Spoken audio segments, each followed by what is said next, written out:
second speaker this morning, Steve Vernon. Steve is a research scholar at the Stanford Center on Longevity and president of Rest of Life Communications. Steve is considered by many as one of the leading authorities on the subject of retirement, having successfully published several books on this topic.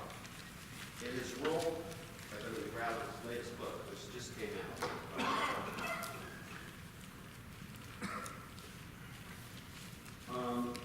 In his roles at Stanford and Rest of Life Communications, Steve writes, speaks, and conducts research on the most challenging aspects of retirement, which includes finances, health, and lifestyle. For more than 30 years, he's been consulting with Fortune 1000 employers, helping them design, manage, and communicate their retirement programs to their employees. Steve writes a regular column for CBS Money Watch and recently published his, is it your sixth or seventh? Sixth book on retirement, Retirement Game Changers, Strategies for a Healthy, Financially Secure, and Fulfilling Long Life. It's a great read, off to a 5-star rating on Amazon, congratulations. And I started reading it and I'm excited to finish it. Steve currently serves as a fellow in the Society of Actuaries and is a member of the American Academy of Actuaries. Steve graduated summa cum laude from UC Irvine with a double major in mathematics and social science, and we are delighted today. We've been trying to get Steve to talk to us for about 2.5 years. We're so happy you accepted our invitation, and this is the first time he's spoken in front of an AAII audience. So thank you for making the trip from Oxnard. Now, a personal factoid about Steve. Steve and his wife are active travelers during their current go-go years. They've hiked the Inca Trail in Peru, not once but twice, which is fantastic. I was there a couple summers ago. They have visited Bali, Thailand, New Zealand, Alaska, made several trips to Hawaii and Europe, but they say their favorite destination is traveling to Falls Church, Virginia, outside of Washington, D.C., to visit with their 3 grandchildren. So ladies and gentlemen, that resonates with this crowd. Ladies and gentlemen,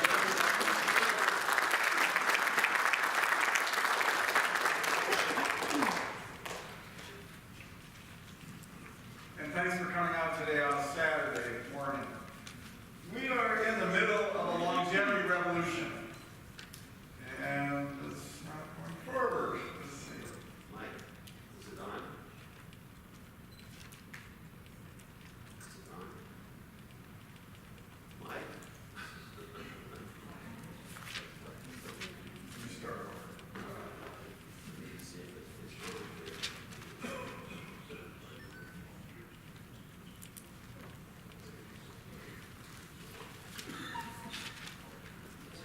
here. Is there a way to manually do this? I'm assuming there is. Check the laptop, press space bar. Arrows? Okay. So, just go like this and I'll just... We are in the middle of a longevity revolution. You don't have to go back very far when you see people only lived on average 22 or 33 years. That's a few thousand years ago. A blink of an eye in evolutionary terms. At the beginning of the 19th century, average life expectancy was 47 years, and then during the 20th century, we added 30 years to our life expectancy. So now, on average, people live to age 78, but that's just the averages. And I think most of the people in the room are going to live longer than the averages. Now, what's interesting is that the significant achievement in the 20th century, adding that 30 years to life expectancy, accrued broadly across the population. It resulted from factors like clean water, efficient waste.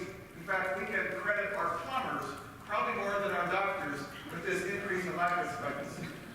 But also abundant supply of food, electricity, refrigeration, vaccinations. This accrued broadly across the population. But what's interesting is that if you look forward at what's happening now, we've all heard about the wealth inequality and the income inequality, and what we're seeing is evidence that in the future, people who will live longer and continue to accrue longevity gains are those who have the capability to make more healthy decisions then have the knowledge and the discipline to implement those decisions. And that's why we're seeing a growing life expectancy gap in the United States. People with above average income, college education, those are the folks who are continuing to accrue these extension in life. And so I contend that this is probably the people in the room here today. So when you... It's working now. We got it working. Okay, great. Thank you. So when you read about average life expectancy in the media, just think that this is the average and it averages in everybody. The other thing that you need to consider is the average life expectancy you see in the media is life expectancy from birth. And what's most important to the people in the room is the remaining life expectancy, because that's going to be a lot higher than these numbers you see at birth. So longer lives isn't the only retirement game-changing challenge that we face. It's sobering to think of when you look at the last 30 years, from 1987 to 2017, we've had 4 stock market crashes that each one of them could have derailed somebody's retirement. So that's another challenge, because if we're going to be living for 20 or 30 years in retirement, we have to set up our financial and our investment plans to survive these financial meltdowns. My grandfather had a 10-year retirement. It's a lot easier to plan for a 10-year retirement and invest for a 10-year retirement than it is for a 20 or 30-year retirement. You're probably all aware of the transition in employer-based retirement plans. They used to have pension plans. Now they have 401k plans. And that transition places responsibility on workers to be their own actuaries and be their own investment managers. I was on the front lines working as a consulting actuary during that period, and I understood why the employers did not want to sponsor pension plans. But all along I thought it was a bad idea to ask ordinary workers to be their own investment managers and their own actuaries. And so that's really what I've dedicated a lot of my time to now. Here's one of my favorite cartoons. To read the caption, "Help, I haven't saved enough for retirement." This could be the headline from a report that we just issued at the Stanford Center on Longevity, where we looked at the assets and debts of the boomer population as they approach retirement and compared it to the assets and debts of prior generations of retirees. And it's not a pretty picture across the population. Now again, I'm going to assume in the room you're different, but these are your friends and your relatives and your neighbors who are in this predicament. 1/3 of boomers have 0 saved for retirement. For those who have a positive amount of savings, the older boomers have a median of $290,000, and the younger boomers have a median of $209,000. And I can show you the math, but that's not enough for what we would call secure retirement. This is going to create soul searching among workers and employers and their families, because the choices that the vast majority of these older workers are facing is either working longer than they thought, or reduce their standard of living, or some combination. Based on that report that I'm talking about, I can say with confidence that the vast majority of older workers do not have enough savings to retire full-time at age 65 under their current standard of living. Let me repeat that just to sink in. The vast majority of older workers today don't have enough savings to retire full-time at age 65 under their current standard of living. So this is why I say they'll either have to work longer or reduce their standard of living or some combination. But they'll also have to make smart choices for deploying the financial savings that they have. And so that's what I want to talk about today. I like to say that as you're approaching retirement or in retirement, it's your new job to spend time looking at what your alternatives are and your strategies are for maximizing your income and your security in retirement. If you calculated your hourly rate that you're making, that you're paying yourself by taking the time to learn about these strategies, you're probably making hundreds of dollars per hour. You don't even have to work full-time or even part-time, but you're not going to be able to make these decisions in an afternoon. So this is why I say it's your new job. Take the time attending workshops like this, reading in the newspaper. It's well worth your effort. So Fred introduced my new book, Retirement Game Changers. This focuses on the critical series of decisions that older workers are facing as they transition from the workforce these decisions get a lot more complex compared to while you were working in your 20s and 30s and 40s and 50s. Because the only, and I'm being a little facetious, but the only decisions you needed to make were how much to save and how to invest those savings. But as you're transitioning into retirement, the decisions become a lot more complex and the stakes are a lot higher. Most people don't have do-overs. And so that's what I've dedicated my time to now, is helping people make these critical decisions.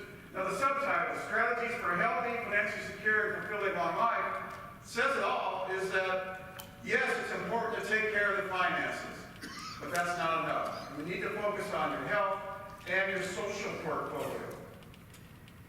So this follows a number of books that I've been writing recently, and so this just shows the body of work here. Been working at the Stanford Center on Longevity since 2013, writing for CBS Money Law since 2010, and since that time I've written over 1,000 posts on retirement.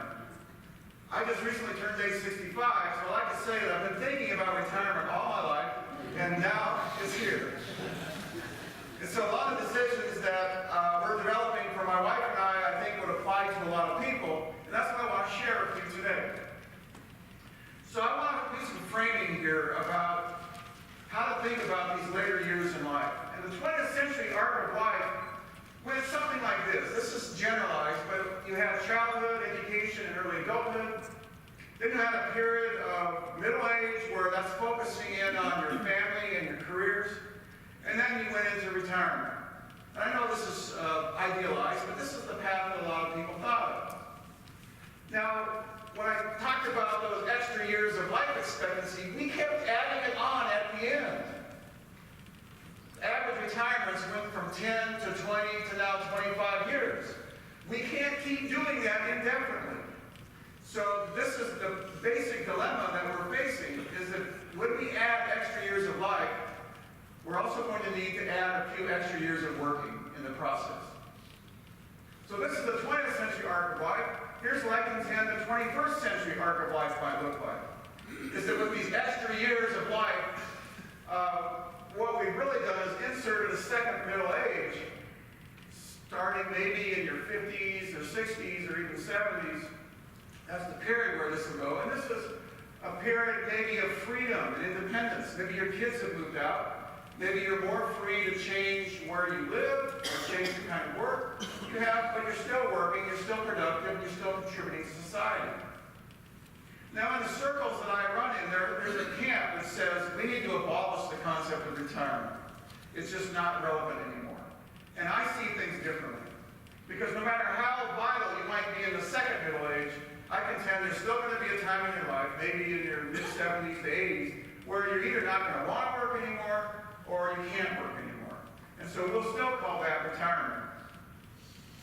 Now, I've got to tell a fun story. I was trying this concept out when I was writing the book. So I have a group of people from Fidelity Investments that I was trying these ideas out. And the first one I talked to about this, he said, second middle age?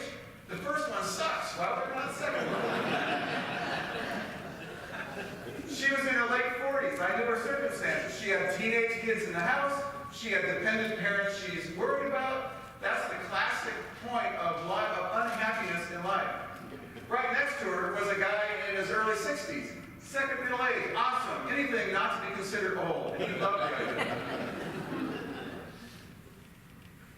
So what's the secret to a long, healthy, financially secure life? Now, Fred introduced me as an actuary. I am fully qualified to bore you to tears talking about stochastic forecasts and efficient frontiers, but I'm not going to do that. I do want to talk about what I think is the most overlooked part of retirement planning, and that's focusing in on motivating and inspiring people to spend the time to make the good decisions. And so what I've been focusing lately is behavioral economics and the psychology of investing. And the typical step that's missing is motivating people to spend time paying attention in the first place. So I just want to share a few ways that might help. The first one is research at Stanford shows that if you are thinking about that person you are in maybe 10 or 20 or 30 years, you might as well be thinking about a stranger. You don't care about that future you. So they did some research which showed that if you saw a picture picture of what you might look like in the future, you're more likely to take care of that person. So I tried it out on myself. Here's a picture of me at 60, 70, 80, 90,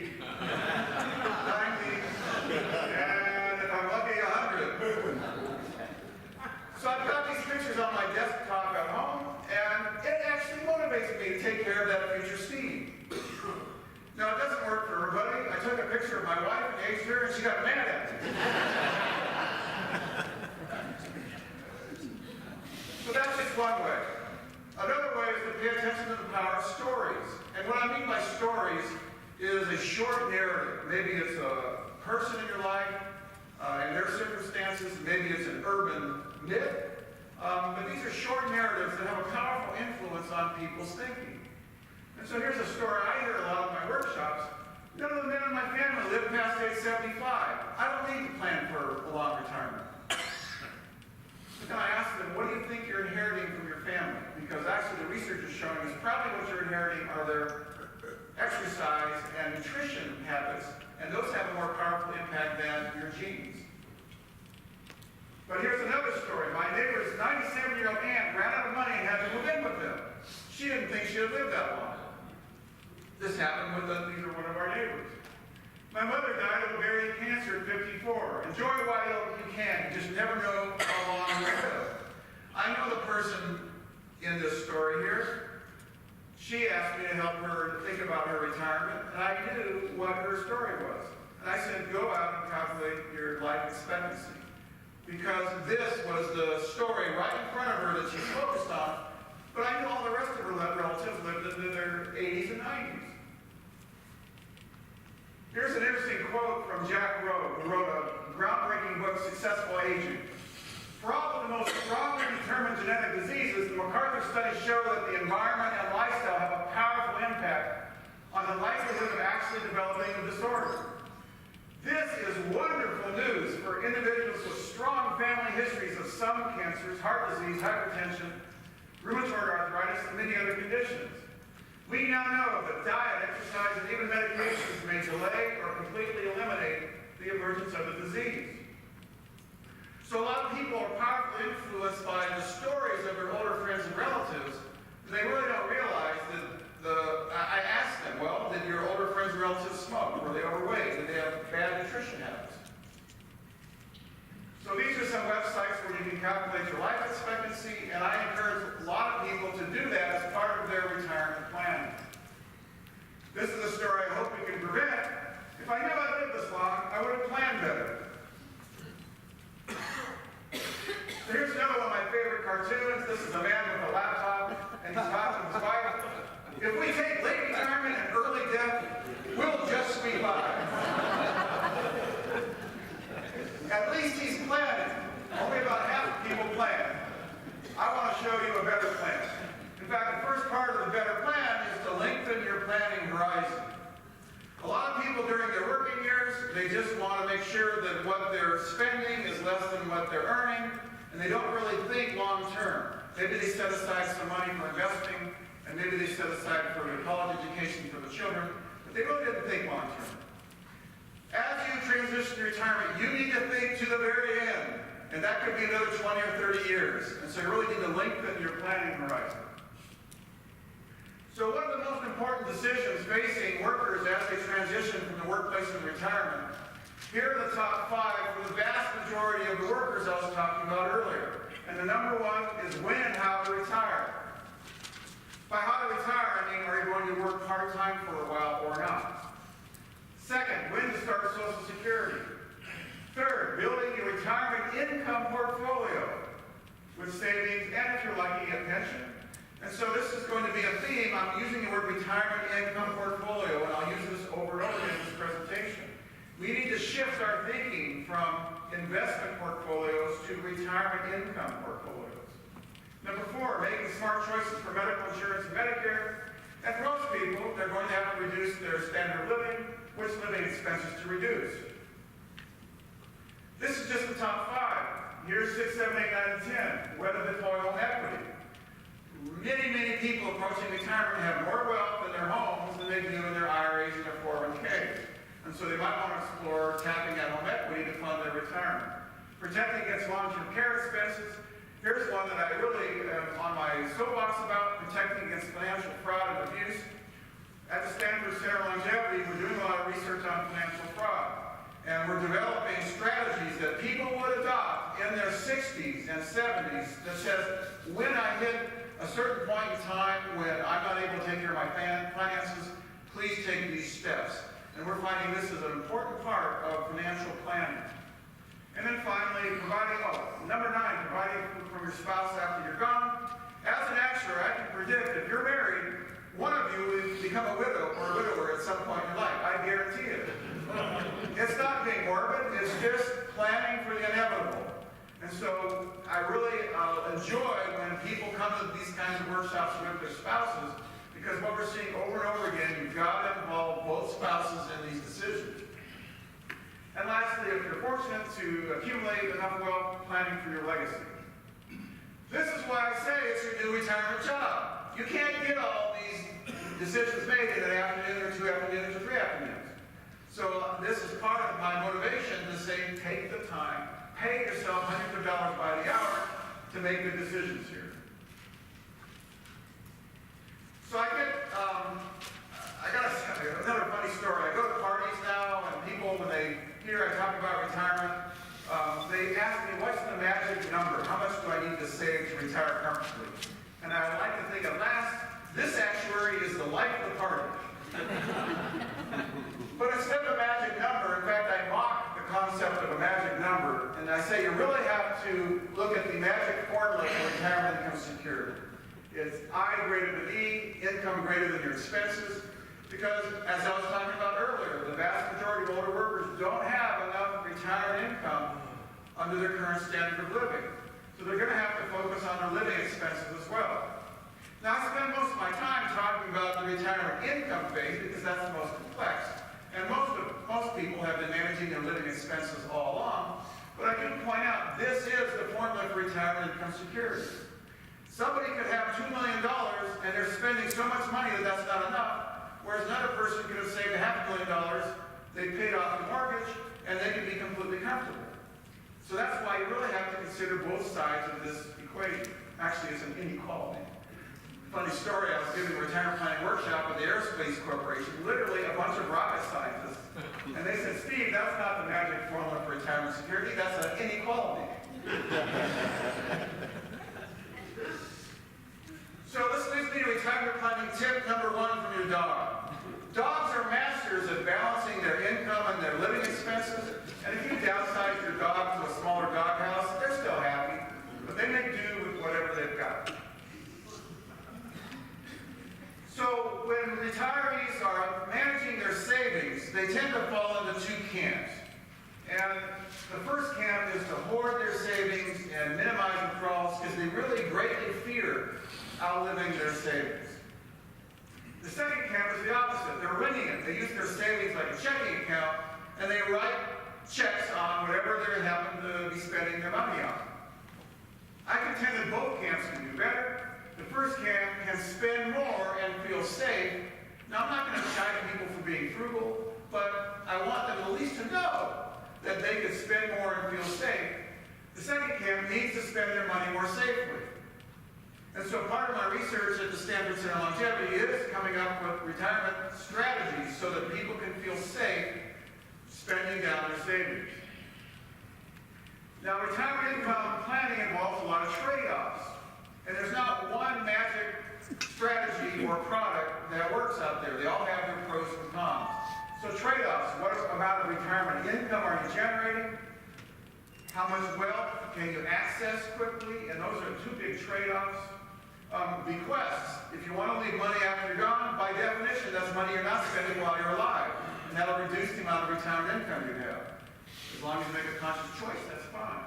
And finally, is it simple to implement and understand, and are your costs low?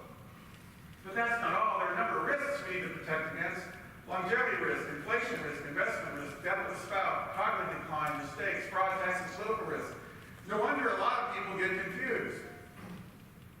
So these are the different kinds of solutions you see out there and how do we assemble all these different types of retirement income generators into a retirement income portfolio?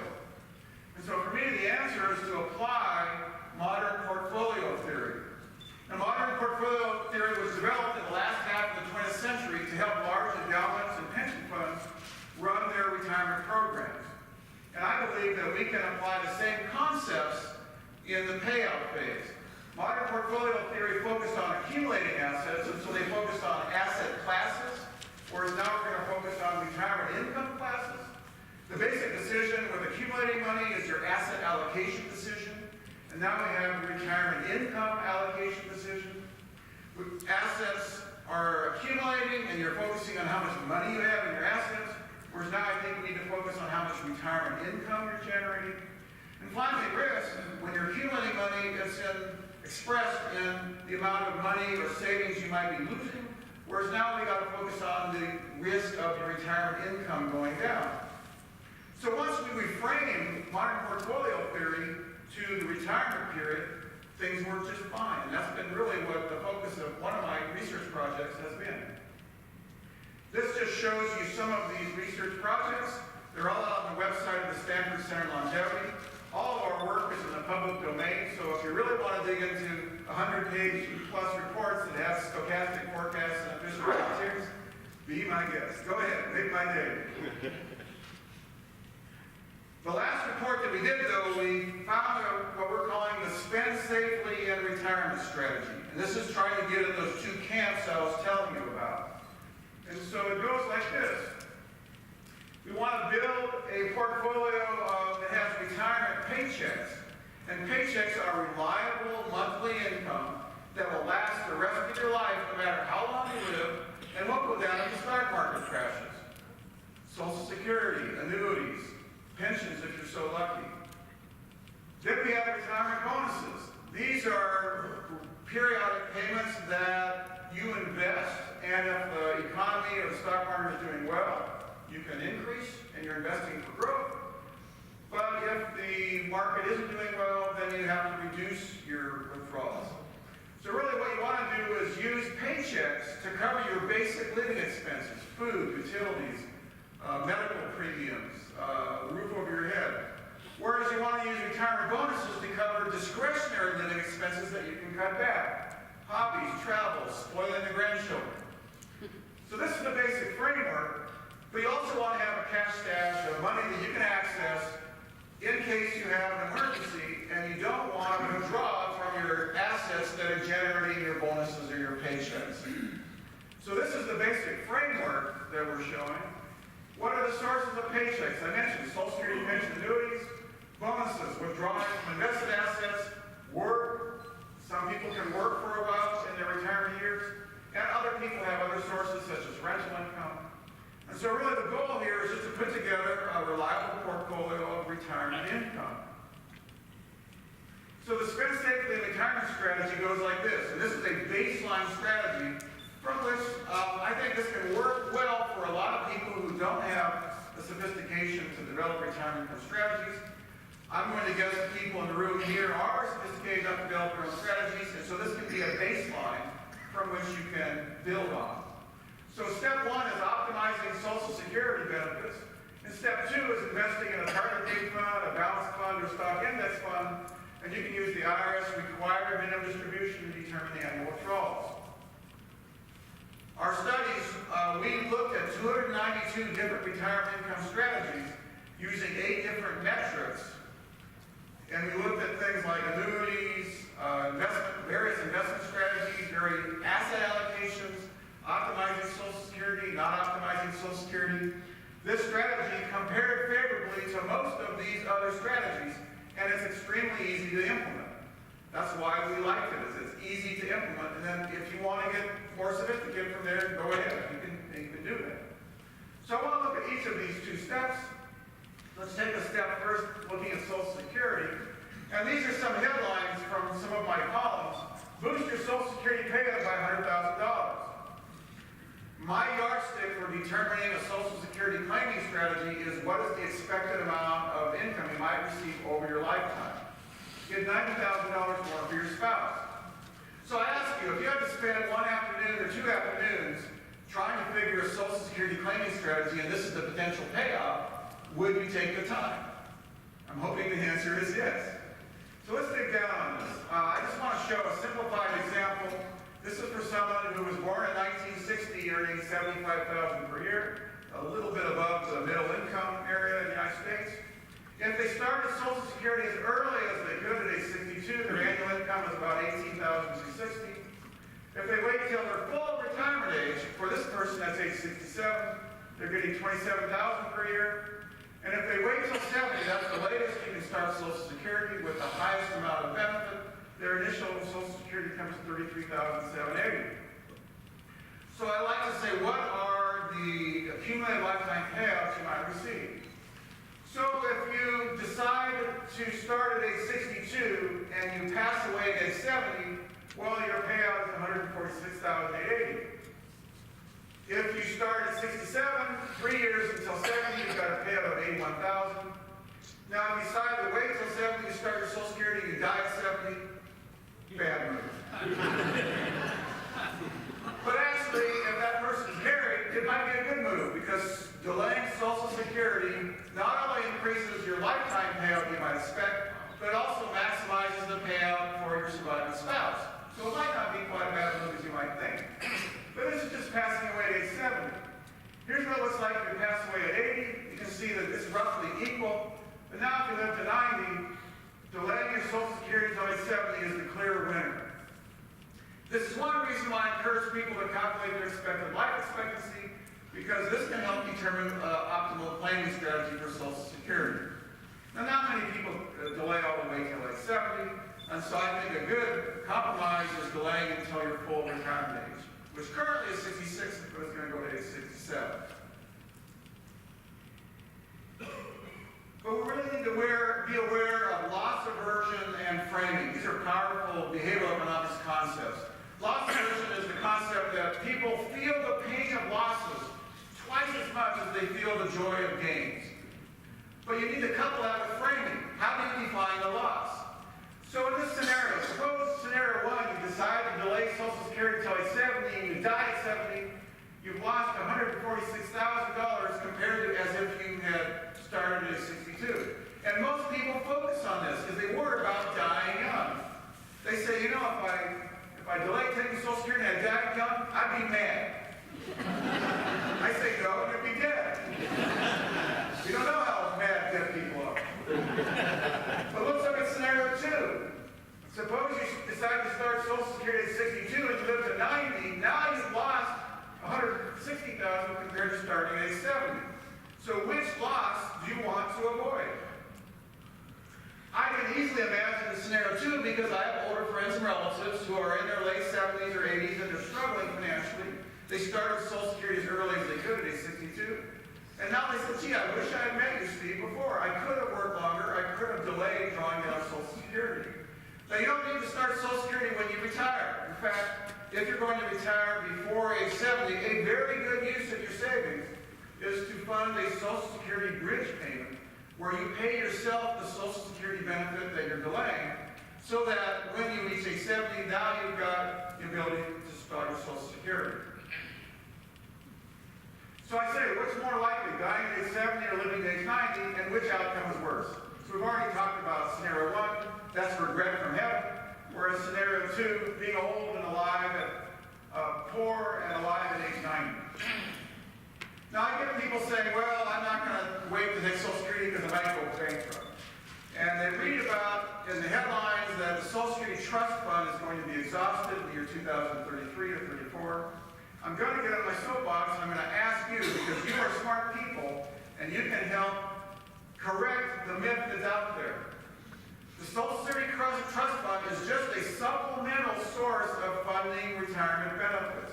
Roughly 3/4 of all retirement benefits are paid by current workers paying FICA taxes. And only about 1/4 of the benefits are being generated from the trust fund. The trust fund could be completely exhausted. And what will happen under current law is that people could only get the benefits that are funded by the current taxes. So right now, if the Social Security Trust Fund went bankrupt, actually of their benefit. Now, 79% compared to 100%, that's bad news. But it is not zero. I contend that our leaders will correct Social Security and we will get full payment of the benefits that we are due. And when you look at the types of changes that are contemplating, they usually protect people that are currently in pay status and currently close to pay status. So I happen to feel that it's a pretty likely chance that I will get paid my Social Security benefit that I am delaying until age 70. It turns out that the real Social Security Trust Fund is the ability and willingness of current workers to work and pay their taxes to support current retirees with the expectation that when they hit retirement, then the younger workers will do the same for them. It's an intergenerational contract. And I think it's just a formalized version that's been around for millennia, where the younger people took care of the elders and the vulnerable people. Now we've systemized it. And so that's my take on Social Security benefits. Now we've been trained to say that Social Security isn't enough. And yes, if all you had was Social Security, you wouldn't have a very comfortable retirement. But that doesn't mean you ignore the value. For the vast majority of workers, Social Security will be the largest source of their retirement income. And so that's why we need to help them optimize their payments. I believe that probably a lot of you in this room have enough wealth so that probably you're going to have a higher income than Social Security, but it's still worth spending your time optimizing that value. So let's take a look at step 2 of the spend, save, and retirement strategy. And I like to say your savings that you've accumulated are not there to spend in retirement. Now you might think, what's spoken? Of course there is to spend in retirement. I like to think of savings as a retirement income generator. And I purposely use the analogy rig to draw attention to the fact that there are a lot of different retirement income generators, just like there are a lot of cars out there, and different cars have different accelerations and different miles per gallon. Different retirement income generators produce different amounts of retirement income. They have their pros and cons. And so it's just like buying a car. You want to do your homework. So there are 3 basic ways to generate income in retirement.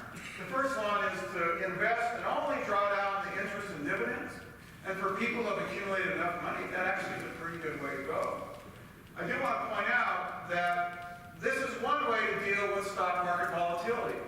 Because the volatility in the cash flow of interest and dividends from a balanced portfolio is much less than the volatility in the underlying values of the portfolio itself. And so if that's your strategy, if you want to keep the principal intact and just live off the interest and dividends, that's one good way to go. It produces the lowest amount of retirement income, but if you've got enough savings to generate that, and if leaving a legacy is important to you, this is one way you can do that. A second retirement income generator is to buy an annuity from a well-rated insurance company. Now to stop here is that I'm not talking about variable annuities with high costs and bells and whistles that have a bad reputation. I'm talking about single premium immediate annuities that are just basically you're buying a personal pension. You give your money to the insurance company, they promise to pay you X dollars per month for the rest of your life. I've got to tell you a story. I was at an industry conference, insurance industry conference, talking about different annuity products, and they were whining about the profit margins in the kind of annuity that I just told you about. And if they're having poor profit margins, it means that's the best deal for the consumer.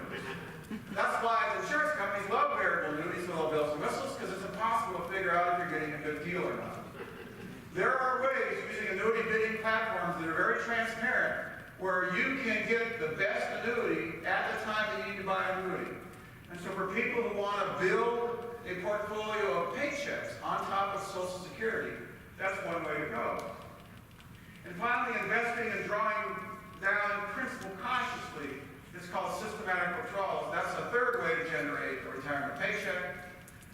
You might want to have a portfolio that has both. And so you might have some money in annuities and Social Security, and then other money that you're investing and drawing down. Now, there's a basic psychological strategy here at work in what I'm suggesting. If you've got your basic living expenses, food, roof over your head, utilities, covered by sources that don't go down when the stock market crashes, that makes you feel more comfortable for the money that you've invested in the stock market. You don't have to stress as much. One of the problems with investing in retirement is that once you retire, you can't go back to work. I mean, you might, but you might not go back to work and make more money when the stock market crashes. And so earlier, Doug Fabian was talking about you don't want to sell when the market is low. This becomes harder in retirement when you don't have the ability to go back and make up for your losses. So how do we trick ourselves into staying invested while we're retired? And that's really the heart of the strategy, is that if you've got your basic living expenses covered by sources that won't go down if the stock market crashes, I hope you will feel a lot more secure riding it out. Because all the research says that by far the best strategy for riding out stock market returns is to, what did Doug Fabian say? Do nothing, stay the course. And so this portfolio of having retirement paychecks and retirement bonuses will help you stay the course and do nothing when the stock market crashes. So I want to compare some scenarios. Here's a married couple, both age 62. They have $350,000 in savings, $100,000 household income. I just want to show a couple possible scenarios that they face that will illustrate the power of those first and second and third decisions that I was talking about. When to retire, how to retire, when to start Social Security. So one scenario, they could retire at 62 immediately and start their Social Security and their drawdown right away. Scenario 2 is a downshifting strategy where they're working part-time from 62 to 66. Then they start Social Security and their drawdown. Scenario 3, they're working full-time to age 66, so they start Social Security and drawdown. Scenario 4, another downshifting strategy from 62 to 70, starting Social Security and their drawdown. And finally, scenario 5, working full-time to age 70 and then starting their Social Security and their drawdown. This graph here shows the annual amounts of retirement income that these different scenarios generate.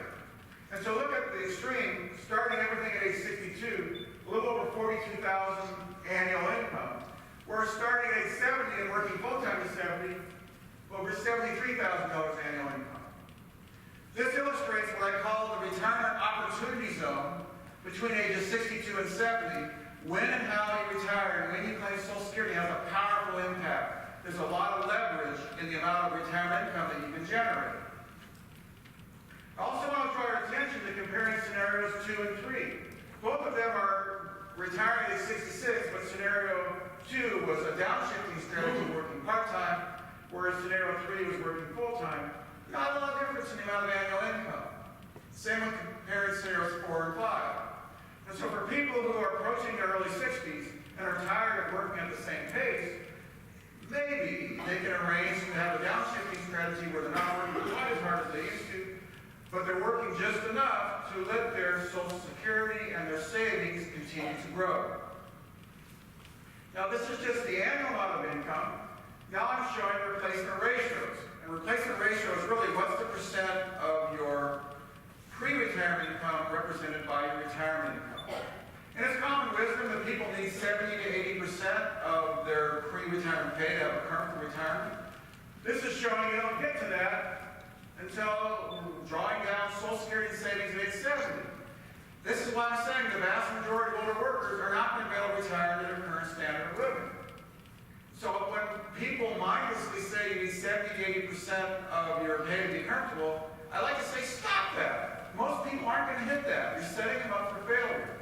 They really need to look at getting the most out of their income, and then they're probably going to have to look at reducing their living expenses.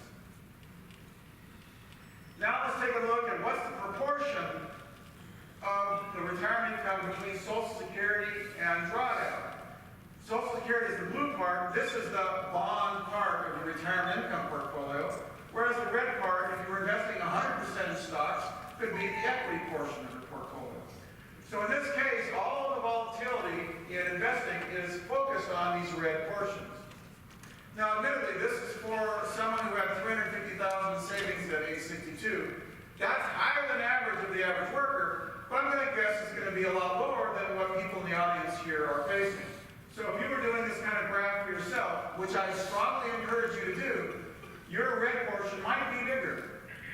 This will help you decide on an asset allocation that works for you in your retirement years. Now let me tell you another story. I mentioned that I'm developing retirement strategies for my wife and I. I'm age 65. My analysis justifies going 100% in stocks with investing and drawing down. Do we do that? No, I just can't. I just can't, even though intellectually I know I ought to be 100% in stocks. And so our asset allocation is close to a balanced portfolio. It's about 2/3 in stocks. When you look at the savings amounts, but we also have Social Security, I have a modest pension from my prior employer, and when you put it all together, actually my asset allocation is a lot less than 66% stocks when you count the value of Social Security and a pension. Let's just focus on the drawdown part, because even though I'm claiming that you need to look at the total portfolio, you probably are going to look at your assets and your income being generated by your savings. And so now I'm going to focus just on the invested portion. This is for someone who is age 65 and they started with $400,000, and they're using the IRS required minimum distribution to calculate annual withdrawal amounts. Now, for those of you who know about the RMD, you know that doesn't start till 70, but what we've done is, what would it be using the same methodology from 65 to 70? These colored lines are just showing 30 years worth of withdrawals of 100% allocation to stocks using the IRS required minimum distribution for various time periods. And so we looked at the 30-year period starting in 1927, starting in 1937, 47, 57, 67, and 77, and 1987. And so what you'll see here, this is the path that 100% allocation to the S&P 500, together with using the IRS required minimum